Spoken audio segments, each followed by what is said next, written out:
বন্ধুরা দেখো আজকে আমাদের কি রান্না হচ্ছে, কাতলা মাছের মাথা দিয়ে। চলো আজকে একটা রেসিপি বানাই দেখাবো, আপনাদের অবশ্যই ভালো লাগবে। নুন, হলুদ হলুদ ভালো করে একটু মাখিয়ে নিয়ে ভালো করে কাতলা মাছের একটা সুন্দর আলু দিয়ে রেসিপি দেখুন, আপনাদের কেমন লাগবে। আমার তো খুব প্রিয়। কাতলা মাছের ফ্রাই করে নেবে,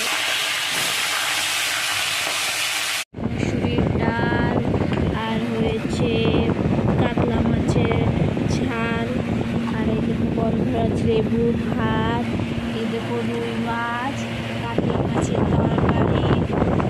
দেখো আজকে আমাদের কত কিছু আইটেম দেখো, এই দুটো কাঁচা লঙ্কা, দেখো মুসুরির ডালটা করে বানিয়েছি গরমের দিন।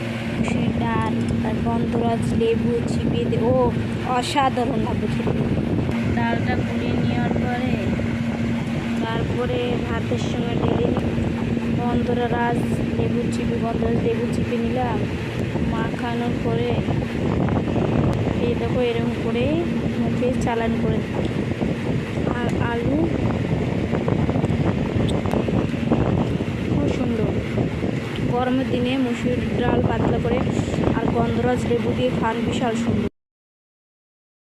বন্ধুরা আমি আর কি বানাচ্ছি রুই মাছের রুই মাছ। আজকে আমি পেঁয়াজ রসুন টমেটো দিয়ে একটা কাঁচা রান্না করব। আলু পেঁয়াজ লঙ্কা টমেটো দেওয়ার পরে আদা কুচি সব দেওয়ার পরে আলু দেওয়ার পর এটা আমি কাঁচা রান্না করছি। এইভাবে অবশ্যই রান্না করে দেখবেন, যে অনেক অনেক সুস্বাদু, অনেক অনেক ভালো লাগে এগুলো বানিয়ে দেবে। হলুদ, গোটা জিরে, লবণ,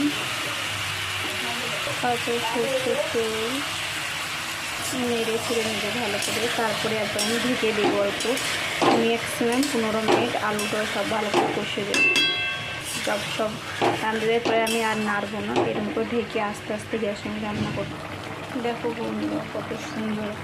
আপনার একবার এই রেসিপিটা বানিয়ে দেখবা, গরম এক থাল একদম এক মিনিটে খেয়ে নেবে।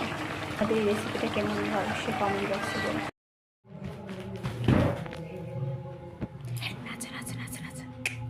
আচ্ছা